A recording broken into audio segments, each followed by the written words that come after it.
And it could take years for Hawaii to recover. Now, the good news is they brought in more workers to the airport, and what started out as a very bumpy beginning has started to smooth out. That's because basically they got more people than they expected arriving in Hawaii on Thursday after it reopened without the need to quarantine for 2 weeks, as long as you had a negative COVID test within 72 hours of arrival. But it was especially bumpy here where I am on the Big Island, because this island is making passengers take a second test upon arrival, a rapid antigen test, and you can't leave the airport until the results come back in. People were originally waiting as long as 4 hours to be cleared, but by Saturday when we got here, we did it in less than an hour. But before you come here, you have to fill out online an account with the state of Hawaii, get a QR code. There's a lot of hoops to jump through.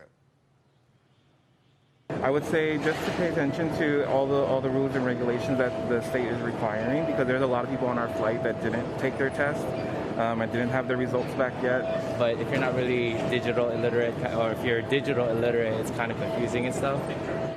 Well, the Hawaii economy has been devastated since shutting down last spring. In January, the state received almost 28,000 arrivals daily. That fell, as you can see, 98%. Until last Thursday reopening, when the first day over 10,000 people arrived. The governor says the pandemic points out the need for change.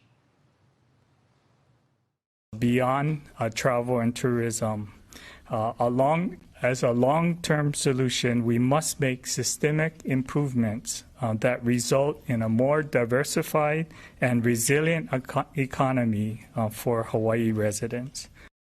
You can still come to Hawaii. Hawaii is wide open. You can do it without taking tests or registering with the state, but only if you plan to quarantine for 14 days in your room with daily check-ins. You can't even rent a car. And believe me, they are hardcore about people who violate these rules, and they're fining them thousands of dollars. Fortunately, guys, I have this, and if anybody asks me, I know I'm negative. I got my QR code. Back to you. It's worth it. Well, Jane, maybe it's early for this, and this is something that you might be able to look into while you're there, but in Silicon Valley, Northern California, there are a couple of particularly popular vacation spots. One is Tahoe. The other is going over to Hawaii. So I wonder, as they're talking about diversifying the state economy and more tech companies are talking about letting people work remotely, I wonder if they might be able to lure some tech workers to live in Hawaii permanently. Well, as you know, Larry Ellison and Mark Zuckerberg already have residences here. Yeah, Ellison has a whole island. Quarantine and not leave.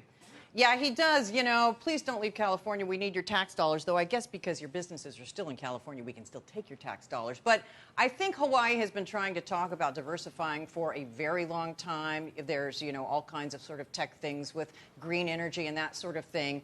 What you mentioned is interesting. And by the way, Facebook wanting to lower the incomes of people who move out of state to work, that probably wouldn't work here. They might have to raise their incomes if they wanted to move here and work remotely. Shepard Smith here. Thanks for watching CNBC on YouTube.